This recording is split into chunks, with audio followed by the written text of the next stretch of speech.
Bonjour à tous, je suis Adrien d'ABC Moteur. Aujourd'hui on se retrouve pour un essai un peu différent du dernier qui était un break. Aujourd'hui on va parler SUV, on va parler Renault, on va parler du nouveau modèle qui vient de sortir, c'est-à-dire le Renault Kadjar. Pour rappel, ce modèle est un SUV compact, donc Renault fait vraiment sa véritable première offensive sur ce segment parce qu'avant le Koleos n'avait pas fait de gros remous on va dire. Est-ce que Renault va réussir à faire le même carton qu'avec le Captur? Nous allons le découvrir dans un instant, c'est parti pour l'essai.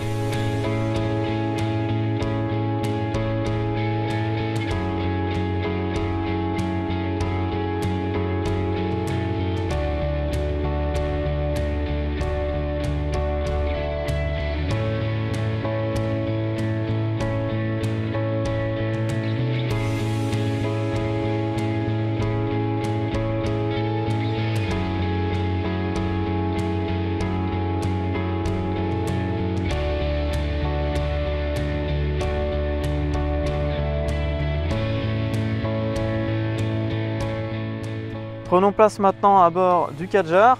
La présentation intérieure fait plutôt bonne impression. On est bien assis, le volant est bien dessiné. Ce qui est des matériaux, c'est bon sans être exceptionnel.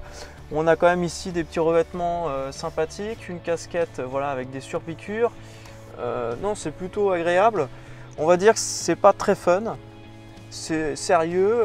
Voilà, dans la moyenne, je pense que quand même c'est honnête pour le prix, la présentation, c'est pas mal.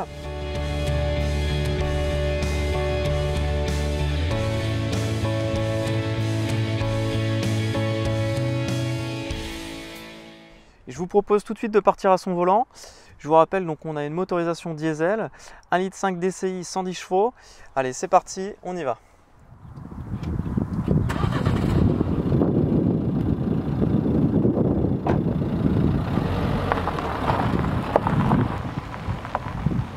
Donc voilà, le 1,5 litre DCI est en marche.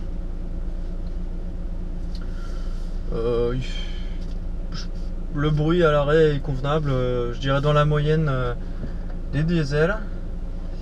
Alors pour la position de conduite, on est assez haut, hein, vu que c'est un SUV, ça c'est normal. Mais on est bien maintenu là par les sièges, c'est agréable. Au niveau du pédalier, moi ça me plaît bien. Allez hop, c'est parti. On enlève le frein à main électrique. Hop. Première. Et c'est parti.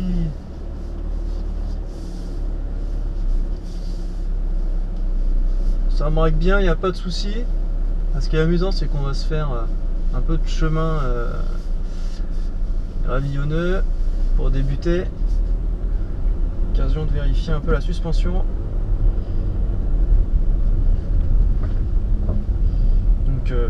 On a des jantes de 19 pouces, ça se débrouille plutôt bien. C'est vrai qu'au début, quand je l'avais pris en main, j'avais trouvé la suspension un peu sèche. Mais au final, il se débrouille pas mal, ouais. Donc on a la climatisation Bison, hein, c'est pas un luxe avec le toit ouvrant, enfin le toit panoramique, pas ouvrant mais en verre. Voilà, on évolue tranquillement pour pas non plus abîmer quoi que ce soit. Donc là devant moi j'ai un compteur entièrement digital en 3 parties. Sur la gauche on a la température moteur, sur la droite on a le niveau restant de carburant et au milieu la vitesse avec le contour. On a également un petit ordinateur là, qui est intégré sur le bas qu'on peut faire défiler ici avec cette commande là, ce qui permet de par exemple voir sa consommation moyenne. Là elle est de 4,8 annoncée, je crois qu'en mix ça doit être 4 litres à peu près. Donc vraiment c'est une petite consommation, vu le bloc c'est normal. On a un stop and start d'ailleurs qui est plutôt pas mal, qui s'arrête même avant qu'on soit à 0 km/h complètement l'arrêt. Et il redémarre en toute discrétion, donc c'est agréable. On a des enceintes Bose, donc qualité audio très correcte, ça y a pas de souci. Si d'ailleurs oui j'ai une petite remarque à faire, je pense que c'est au niveau des commandes là ici, pour commander en fait les vitres, le verrouillage. Je trouve que ces plastiques assez brillants, ça détonne avec le reste. Je sais pas pourquoi, mais ça détonne un peu avec le reste. Voilà, c'est un petit détail. Allez, on va bientôt rejoindre une route bien plus roulante. C'est plutôt bien amorti quand même. Ça manque peut-être un peu de progressivité, mais bon.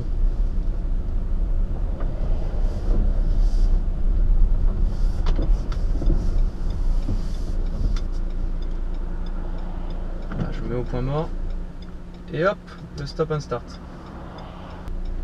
Au niveau de la boîte, c'est vraiment très souple. Au niveau des pédales, c'est très progressif, il n'y a vraiment aucune crainte à avoir. Elle se conduit très facilement. Voilà. 110 chevaux. Hein.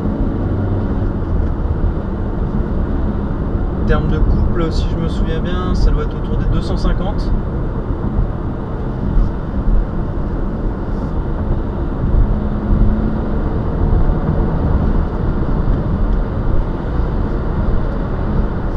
Voilà, donc là je passe le 6e rapport.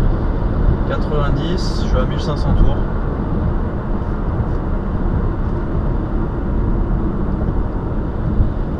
Idéal pour les longs trajets autoroutiers.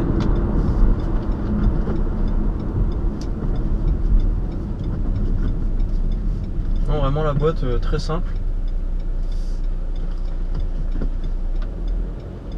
Elle verrouille bien, il n'y a aucun souci là-dessus. Globalement, ouais, on se sent bien dans cette voiture.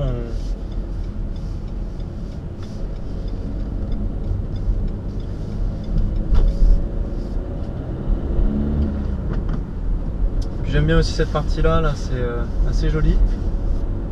Voilà. Après, c'est vrai que là, voilà, cette partie en plastique un peu mat, c'est peut-être l'aspect le moins joli à l'intérieur. Ouais.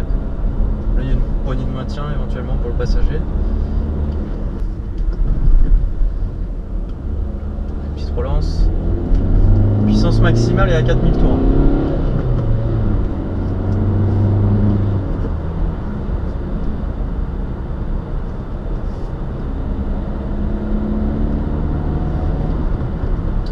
C'est très convenable. Après, évidemment, il faut voir charger.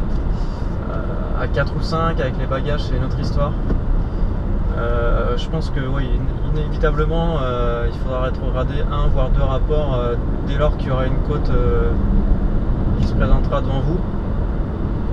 Mais au quotidien là c'est vraiment suffisant.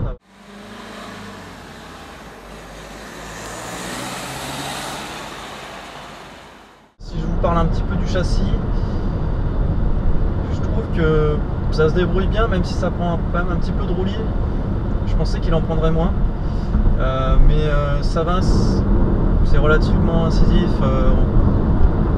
c'est vraiment suffisant pour ce type de voiture, donc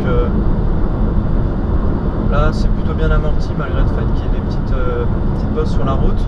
À propos de la direction, on a plutôt un bon retour. Après il y a quand même une petite zone morte au milieu, mais bon ça c'est classique. Elle est ni trop ferme ni trop souple, c'est plutôt bien. Ce qui est agréable, c'est que le moteur ne gronde pas. Ça c'est vraiment appréciable parce qu'un diesel qui gronde c'est vraiment fatigant. Et là évidemment on l'entend un petit peu, mais il gronde pas. Même là je suis à 1500 tours, j'accélère, ça gronde pas. Ça gronde pas. Donc ça c'est vraiment appréciable. Voilà. Le diesel est quand même la plupart du temps vraiment discret, donc ça c'est bien. Voilà, 1500 tours il reprend, j'étais à 75-80 là, pas de souci. Pour vous dire, en consommation instantanée, il y a aussi le capteur de pression des pneus, ça c'est pratique. De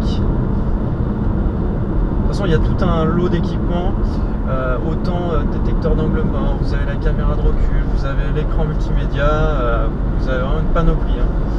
Il n'y a pas d'inquiétude là-dessus.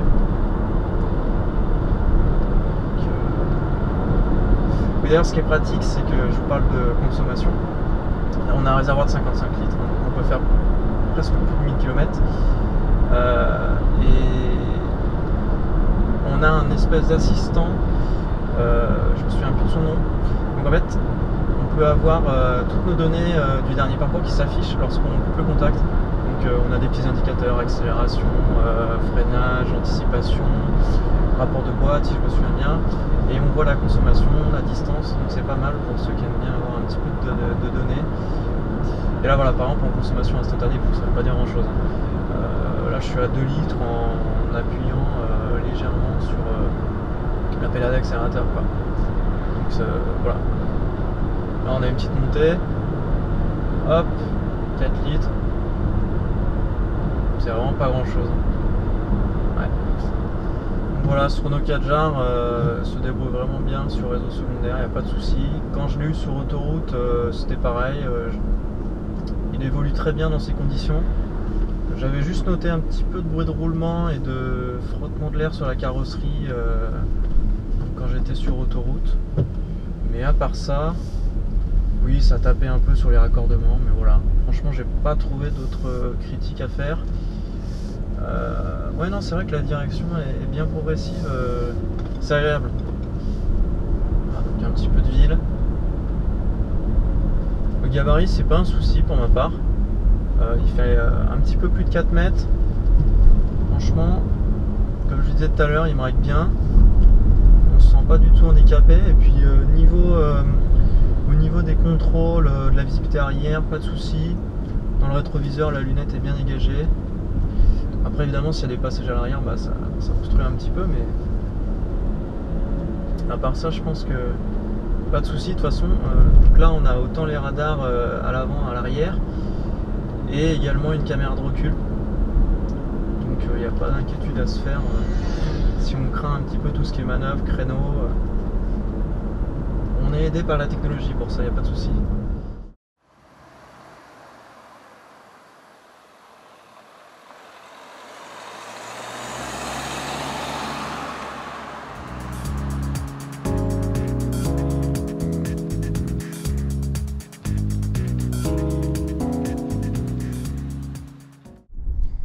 Voilà, j'espère que ces quelques minutes vous aideront à vous décider si vous êtes intéressé par ce véhicule.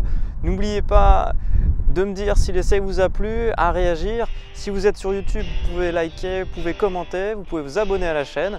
Et puis moi, je vous dis à la prochaine. Ciao!